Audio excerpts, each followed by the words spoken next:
السلام عليكم ورحمة الله وبركاته.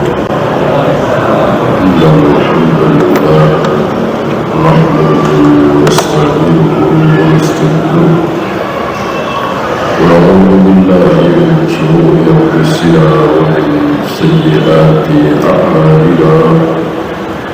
من يهده الله فلا مضل له ومن يضلل فلا هادي له. أشهد أن لا إله إلا الله وحده لا شريك له وأشهد أن محمدا عبده ورسوله. Kita masuk bab baru, bab keempat, bab sidq, bab tentang benar, jujur, tidak berbohong, tidak menipu. InsyaAllah kita tahu benar itu apa. Beliau membawakan beberapa istilah keutamaan as-sidq, benar. Yang pertama, wa huwa sayfullah, pedang Allah di bumi. Berapa banyak kemungkaran, musuh, penjahat kalah oleh jujur, benar. Walaupun kemarin-kemarin dia berbuat salah, membunuh misalnya, mencuri misalnya, memukul orang misalnya. Habis itu di depan hakim dia jujur, mengakui kesalahannya. Itu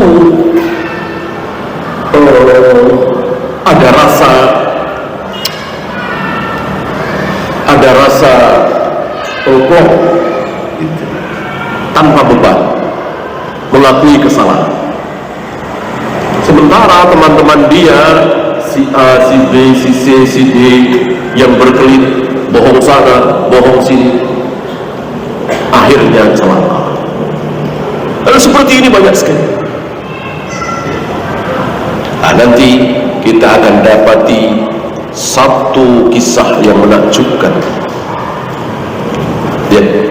Sebuah kesalahan akhirnya berbuah kebaikan. Namanya disebut dalam Al-Quran. Padahal gara-gara dia salah, tapi jujur mengakui kesalahan, tidak berkelit. Kita kan manusia ya, kita bukan malaikat, pastilah salah, khilaf, dosa, pasti. Tapi jangan berkelit, akui kesalahan, apalagi di hadapan Allah.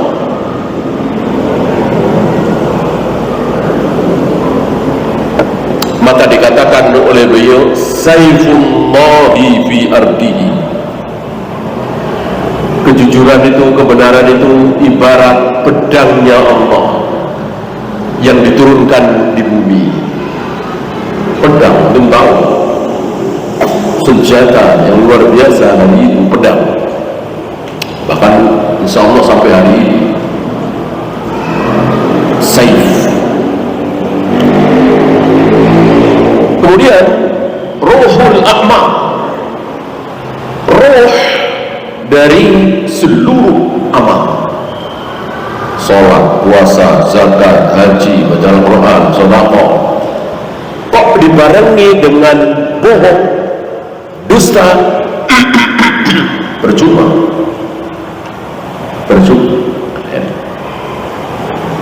Itu ingat 3 orang. Ada 3 orang. Yang pertama, dia mati di medan jihad, berperang membela agama Allah, gugur. Yang kedua, habis hartanya bersedekah ke sana kembali, luar biasa sedekah. Yang ketiga, yang terakhir, dia mengajarkan ilmu kepada-mana. Tiga-tiganya akhirnya masuk surga, masuk neraka. Padahal tiga amal yang luar biasa: mujahid, dermawan, dan berdakwah. Tidak ada ucapan yang lebih baik dari dakwah. Ya. Mari kita taati Allah, mari kita sembah Allah, mari kita tinggalkan berbagai macam maksiat. Ucapan yang bagus kan, tapi masuk neraka. Kenapa? Karena tidak jujur. Ya. Apa yang dia ucapkan, apa yang dia amalkan beda dengan apa yang ada di hati dia. Ya. Kan nggak mungkin dia mengatakan jujur, ya. Nggak mungkin dia menampakkan apa yang di hatinya. Saudara-saudara ketahui oleh Anda semua, saya nyumbang masjid, saya bangun pesantren, itu supaya orang-orang memuji saya, saudara-saudara. Apa begitu? Insya Allah tidak. Nggak mungkin. Pasti yang keluar dari mulutnya, saya sumbang masjid ini, saya bangun pesantren ini, saya santuni fakir miskin, saya mencari ridha Allah, saya mencari pahala. Bohong, tidak jujur dia. Saksikan oleh kalian semua, saya berperang di sini supaya orang-orang tahu bahwa saya pahlawan.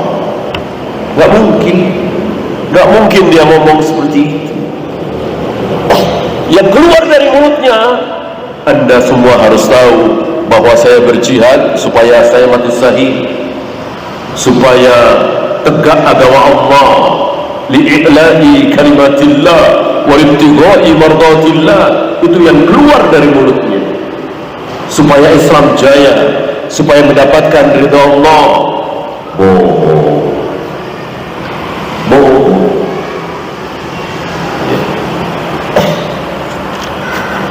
Maka ketiga-tiganya masuk neraka. Waliyadzubillah. Maka dikatakan di sini ruhul amal. Ruh dari seluruh amal adalah benar, jujur, apa adanya, tidak bohong.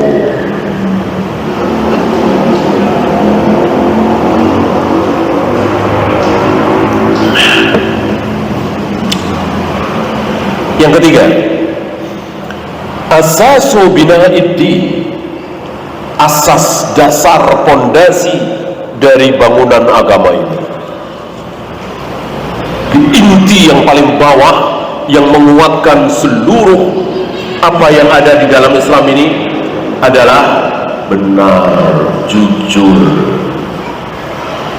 Oleh karena itu seumur-umur sebelum Rasulullah menjadi Nabi, ada yang pernah mendengar, melihat beliau bohong?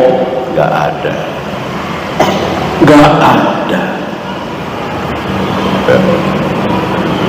Abu Jahal, Abu Lahab, musuh-musuh beliau, gak ada yang mengatakan Muhammad pembohong. Gak ada.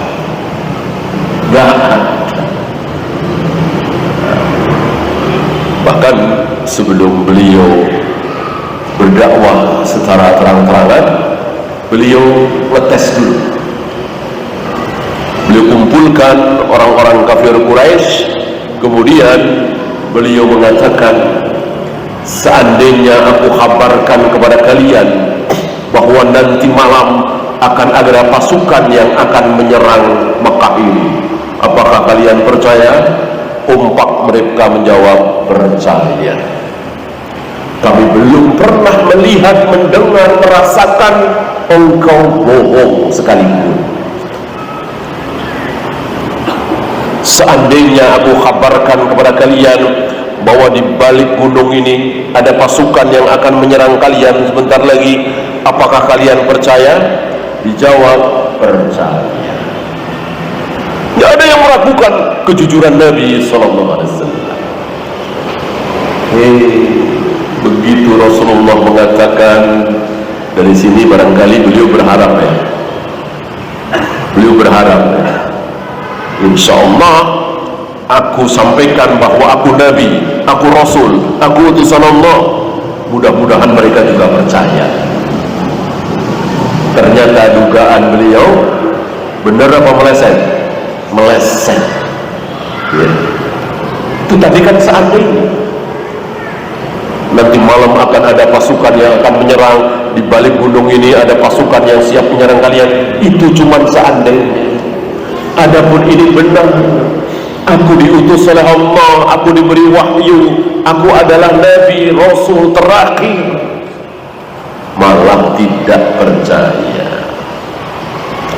Dari sini keluar hukum bahwa mau dakwah sefasih apapun, mau dinasehati berulang-ulang sehari 7 kali, 27 kali, tetap kafir. Kalau apa? Kalau Allah tidak memberikan hidayah. Jadi dakwah Nabi, nasihat Nabi, dakwah para dai itu cuman asbab, itu cuman lantaran saja. Intinya Allah akan memberikan hidayah kepada si fulan apa tidak. Kalau Allah memberikan hidayah, dia dapat hidayah, masuk Islam, masuk surga. Kalau tidak, ya tidak. Disinilah Allah menghibur Nabi SAW. Sawa'un alaihim a'anzartahum am lam tunzirhum. Sama saja Muhammad, sama saja engkau beri peringatan atau tidak, engkau nasihati atau tidak, engkau dakwah ya, sama saja. Kalau memang kafir ya kafir. Sebaliknya, cuman melihat wajah Nabi, melihat doang, langsung muncul firasat, ini wajah manusia yang tidak pernah bohong. Cuman melihat wajah Nabi, belum didakwai, belum dikasih tahu, belum dinasihati, cuman melihat wajah Nabi, langsung jatuh hati, langsung dapat hidayah, akhirnya masuk Islam. Padahal pendeta Yahudi, tokoh Yahudi, siapa? Abdullah bin Salam. Abdullah bin Salam. Hidayah, betul-betul hidayah.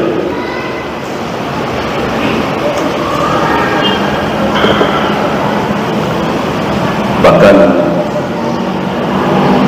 antum masih ingat ada ayat wa qalu law anna lana qarratan. Mereka mengatakan, ya Allah, seandainya kami dikembalikan lagi ke dunia. Ini ngomongnya di mana? Ngomongnya di mana? Di neraka. Sudah di neraka. Ya Allah, seandainya engkau kembalikan kami lagi ke dunia, niscaya kami akan menyembah engkau, taat kepada engkau, sujud, salat, ruku, beribadah, menjauhi segala macam maksiat. Seandainya engkau berikan kepada kami kesempatan sekali lagi. Apa kata? Bagaimana seandainya betul permintaan mereka dikabulkan oleh Allah, dikembalikan ke dunia lagi? Apa yang terjadi? Apa yang terjadi? Ada. Lau ruddu lahadu limanuhu anhu. Ini yang bicara Allah, Maha tahu, Maha benar. Seandainya mereka dikembalikan lagi ke dunia, maka mereka akan kafir lagi. Logika akal nurani kita sepertinya nggak terima. Mosok si kafir lagi, kan sudah merasakan neraka. Mosok dia lupa. Apa iya kafir lagi? Mosok kita nggak yakin dengan firman Allah? Ya, nah, di sini terhibur kita, terhibur para dai, terhibur para nabi, para rasul yang berdakwah setiap hari, nggak ada yang mengikuti. Didakwai nggak mau percaya, lebih memilih nenek moyang daripada ayat, daripada hadis, daripada dalil. Terhibur. Memang Allah nggak berkenan memberikan hidayah sunnah kepada mereka. Sudah, tinggalkan. Yang penting sudah sampaikan dengan baik, dengan benar, dengan jelas, tanpa cacian, tanpa makian, tanpa hujatan.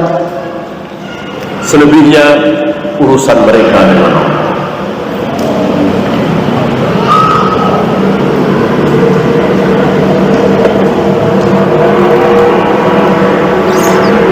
Kemudian sebelum beliau bawakan beberapa ayat, beliau mengatakan jujur itu, as-sidqu itu, benar itu, muwafaqatud zahiri lil batin.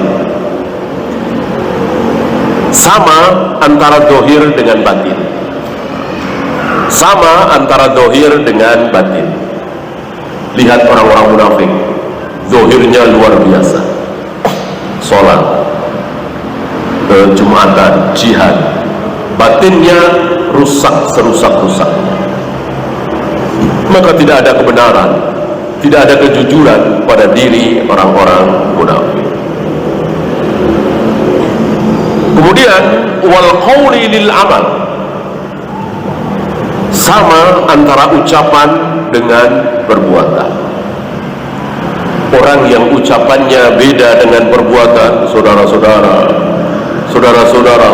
sholat itu wajib, dia sendiri nggak sholat.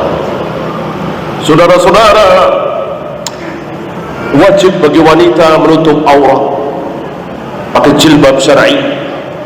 Dia biarkan anak istrinya membuka aurat. Bisa. Saudara-saudara, riba itu haram, tinggalkan. Dosa riba itu begini. Dia sendiri makan riba.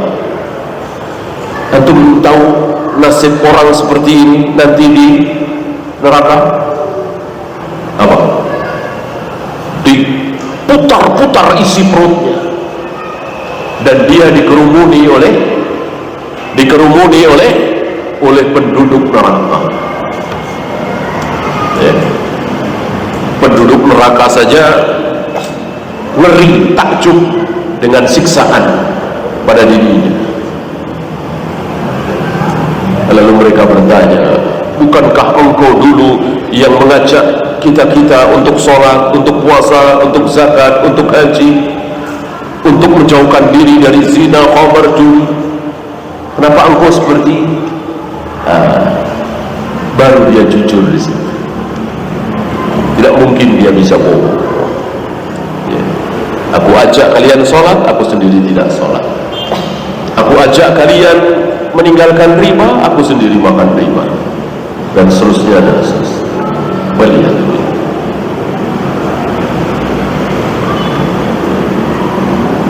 yang terakhir ada 3 ya.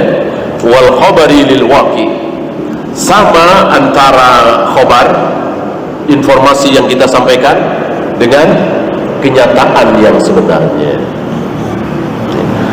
Kalau informasi yang kita sampaikan, kita sebarkan kok beda dengan kenyataan, maka itu bohong, tidak jujur. Ada kalanya menambah, ada kalanya mengurangi, ada kalanya betul-betul dia mengarang.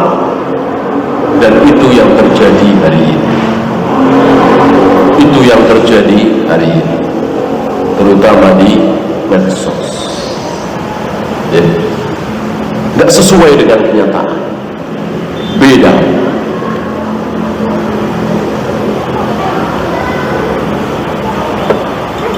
Ya, seperti biasa, sebelum beliau membawakan hadis-hadis Nabi alaihi salatu wassalam, beliau bawakan ayat-ayat Al-Quran. 3 ayat beliau bawakan. Yang pertama At-Taubah 119, qala Allah Ta'ala, ya ayyuhalladzina amanu, wahai orang-orang yang beriman, ittaqullaha, bertakwalah kalian kepada Allah, wa kunu ma'as shadiqin, dan bersamalah kalian orang-orang yang shadiq, orang-orang yang benar, orang-orang yang jujur. Maka kalau antum tahu ada para pembohong, lebih baik menghindar. Ini pembohong semua nih, ya, pembohong semua rata-rata. Bilangnya sekilo, padahal cuma 9 on, 8 on. Antum tahu, ya, jangan bersama mereka. Ya. Wa kunu ma'as shadiqin, bersamalah kalian orang-orang yang jujur. Karena hati itu lemah, kecil kemungkinan kita bisa selamat. Yang cepat menular itu kebaikan apa keburukan kira-kira? Yang cepat menular itu kebaikan apa keburukan? Keburukan. Kebaikan bisa menular pelan. Kalau keburukan cepat.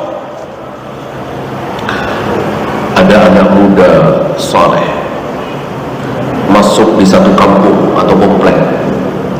Di komplek itu tidak ada yang pernah sholat berjamaah, bahkan azan aja kadang pakai kaset, ya.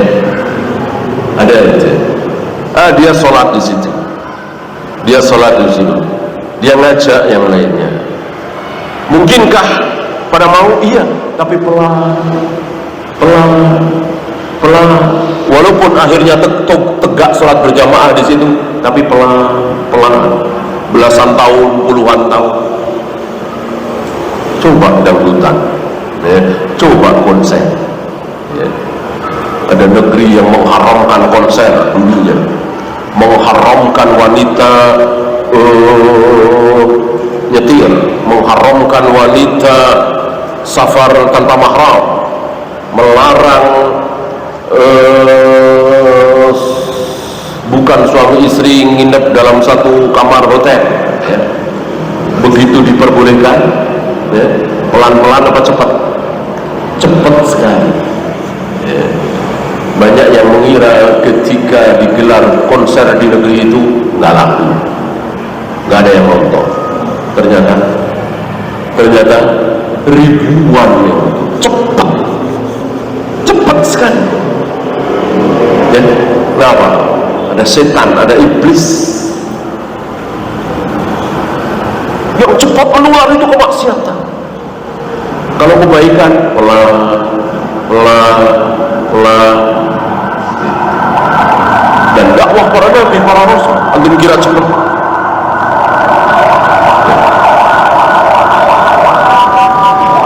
tahun Nabi berdakwah. Dari awal beliau menjadi Nabi, jadi Rasul, 3 tahun dapat berapa? 3 tahun, ya. Bukan 3 bulan, bukan 3 hari, 3 tahun. Dapat berapa? 11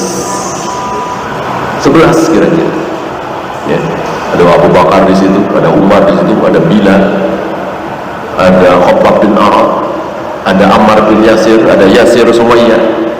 Kira-kira 11 tahun, 3 tahun.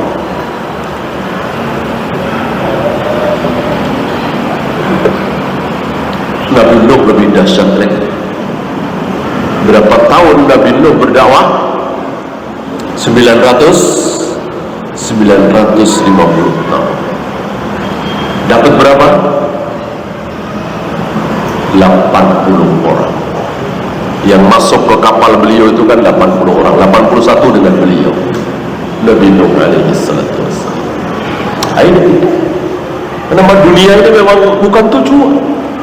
Betul-betul dunia ini ujian, gak ada yang tujuan. Maka ketika muslimin banyak, berbondong-bondong, kuat, menguasai. Ini pun ujian, bukan tujuan. Tujuan satu-satunya kaum muslimin adalah surga. Surga. Ya. Ini kaum hizbiyin, harokiyin suka lupa. Mereka seolah menjadikan kejayaan Islam, kemenangan Islam sebagai tujuan. Tidak. Tujuan surga. Islam jaya, Islam menang, Islam kaya raya, alhamdulillah. Islam miskin, Islam terjajah, ya sama, nggak apa-apa. Yang penting jangan gagal masuk surga. Kalau gagal masuk surga, pasti di neraka. Ini musibah terbesar.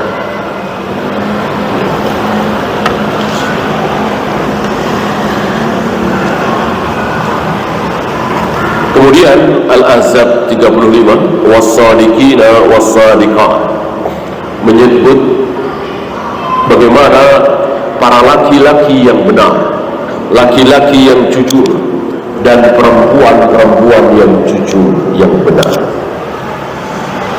Disebutkan secara khusus perempuan. Ada banyak di antara perempuan-perempuan itu yang tidak jujur, yang berkhianat, bahkan kadang mengkhianati suaminya.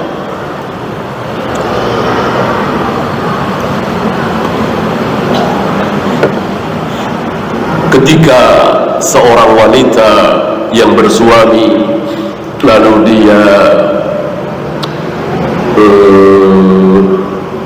bersama laki-laki lain, ya, tertarik dengan laki-laki lain, berkhianat apa tidak? Berkhianat. Ketika seorang laki-laki punya istri lalu dia nikah lagi, berkhianat apa tidak? Tidak. Cuman orang kafir tidak bisa membedakan laki-laki seperti apa, perempuan seperti apa. Orang kafir nggak bisa membedakan, maka dua-duanya berkhianat. Ketika seorang wanita suka dengan laki-laki lain padahal dia sudah punya suami, berkhianat. Begitu juga laki-laki. Jadi satu laki-laki, satu perempuan, satu perempuan, satu laki-laki. Ini orang kafir. Walillahilham, kita bukan orang kafir. Kita punya contoh, patokan, tauladan Rasulullah alaihi salatu wassalam bersama para sahabat ridwanullah alaihim jami'an. Tidak berkhianat. Asal tentu dinikah dengan cara yang sah, halal. Karena Allah yang memberikan cara. Beda. Laki-laki dengan perempuan beda. Masing-masing punya fitrah.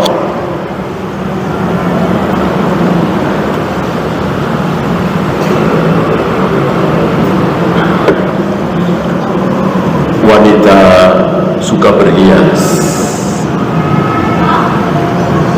mungkin pakai bedak, ya,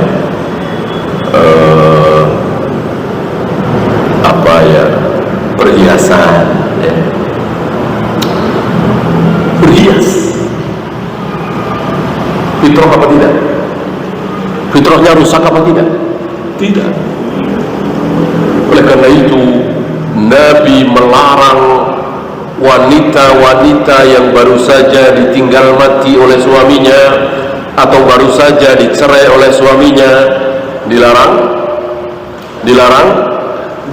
berhias. Ini mafhum mukhalafahnya apa? Mafhum mukhalafahnya apa? Ketika suaminya masih ada, masih hidup, tidak menceraikan dia, bolehkah berhias? Boleh. Boleh. Emang fitrah perempuan itu berhias. Ya. Nah, kalau laki-laki pakai bedak, pakai bibir merah, nah itu yang rusak fitrah. Laki-laki seperti itu rusak fitrah. Sebaliknya, laki-laki sudah punya istri, dia tertarik dengan wanita lain, pengen nikah lagi, rusak apa tidak fitrahnya? Tidak. Fitrah laki-laki yang udah ngaji, yang belum ngaji, sama. Lihat aja omongannya, obrolannya, iya kan? Berbeda dengan perempuan. Perempuan sesama perempuan yang sudah punya suami, yang fitrahnya tidak rusak, dia tidak akan berbicara tentang laki-laki. Dia ngomong masakan lah, dia ngomong anak-anak lah.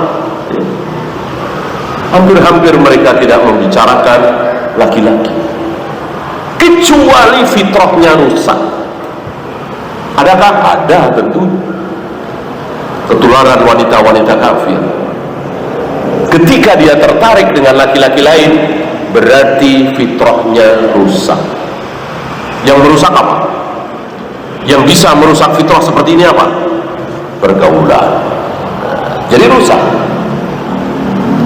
Tiap hari bertemu dengan teman-temannya laki-laki satu kantor, yang SMA aja cuma 3 tahun kan? SMA itu ketemu laki dan perempuan 3 tahun kan? Itu terjadi apa yang terjadi ini belasan tahun, puluhan tahun, tiap hari ketemu, sekantor, duduk berdekatan, tidak pakai jilbab dan seterusnya. Kok tidak terjadi sesuatu? Aneh. Dan itu sudah di mana-mana. Insya Allah kita semua tahu. Di kantor manapun. Rusak fitrahnya, padahal dia punya suami. Akhirnya tertarik dengan temannya itu, lawan jenisnya itu. Rusak karena ya itu tadi, tidak dijaga pergaulan.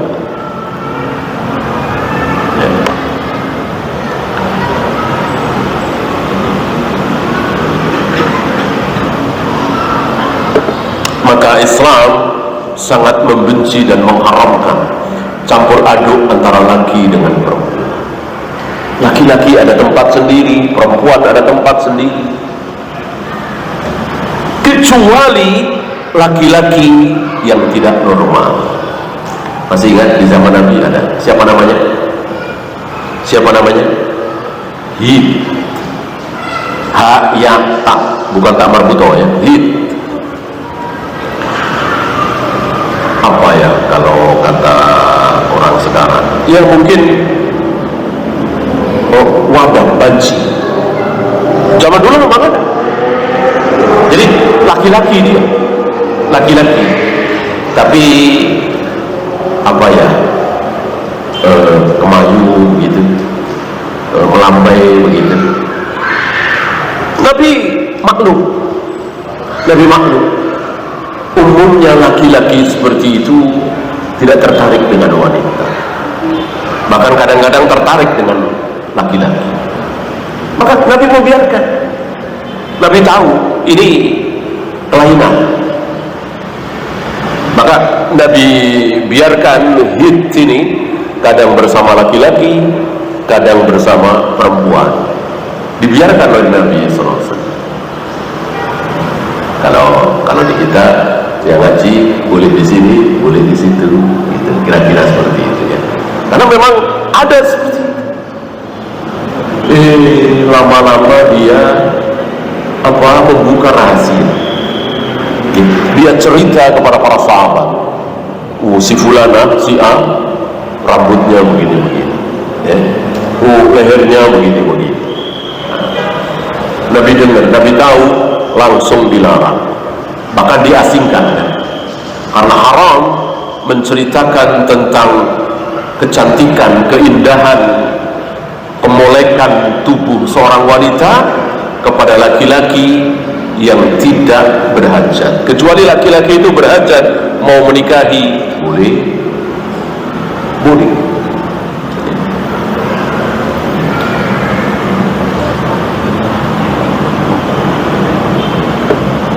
Nah ini dia ya.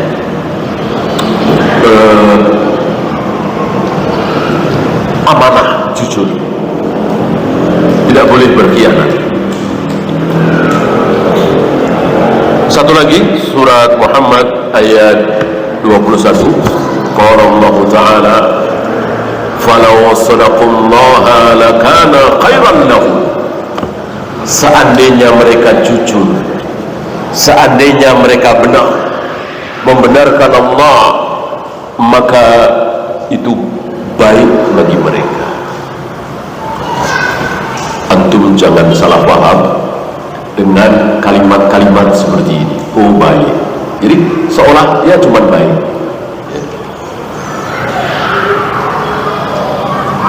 La yastawi ashabun nari wa ashabul jannah. Tidak sama antara penghuni neraka dengan penghuni surga. Kalimatnya tidak sama. Padahal dalam bahasa Indonesia tidak sama itu. Kelas 1 SD dengan kelas 2 SD tidak sama. Kan begitu. Anak SMP dengan anak SMA tidak sama. Itu bahasa Indonesia. Ya. Kalau ada orang mengatakan tidak sama antara anak TK dengan mahasiswa, itu bukan bahasa Indonesia yang baik dan benar. Bahasa Indonesia yang aneh, yang salah. Mosok anak TK dibandingkan dengan anak kuliahan mahasiswa atau dosen. Ya. Ini bahasa yang keliru, bahasa yang salah. Itu bahasa Indonesia. Sedangkan ini bahasa Arab. Bahasa Indonesia punya kaidah sendiri, bahasa Arab punya kaidah sendiri. Ya. Surga neraka luar biasa perbedaannya, sangat luar biasa. Segala kenikmatan Allah persiapkan di surga. Seluruh azab Allah timpakan kepada penduduk neraka, kan jauh sekali. Al-Quran mengatakan tidak sama. Kalau dalam bahasa Indonesia ini kan nggak pas, jauh sekali. Mosok neraka dibandingkan dengan surga, mosok anak TK dibandingkan dengan mahasiswa. Kalau bandingin anak TK itu dengan anak kelas 1 SD, kelas 2 SD. Inilah bahasa Arab.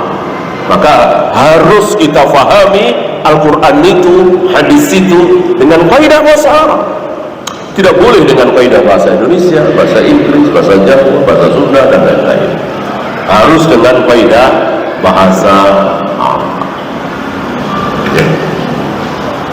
Dulu ada tokoh di negeri kita ini yang mengatakan manusia pertama itu perempuan. Mana dalilnya? Kan ada. Walaqakum min nafsin wahidatin. Wahidah bukan wahid. Wahidah mudzakkar apa muannas? Muannas. Muannas kan perempuan. Jadi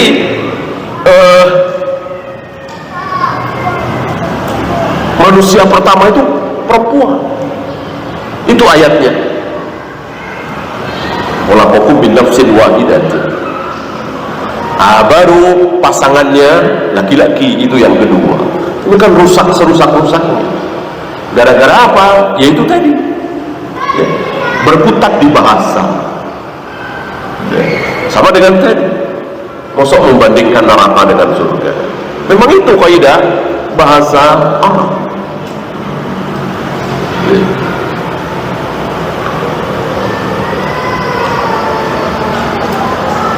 Ada yang mengatakan iblis itu adalah malaikat. Iblis itu malaikat. Mana dalil? Fasajadal malaikatu kulluhum ajma'in illa iblis. Akhirnya para malaikat semua mau sujud kepada Adam kecuali iblis. Coba kalau pakai kaidah bahasa Indonesia, iblis itu malaikat? Iya.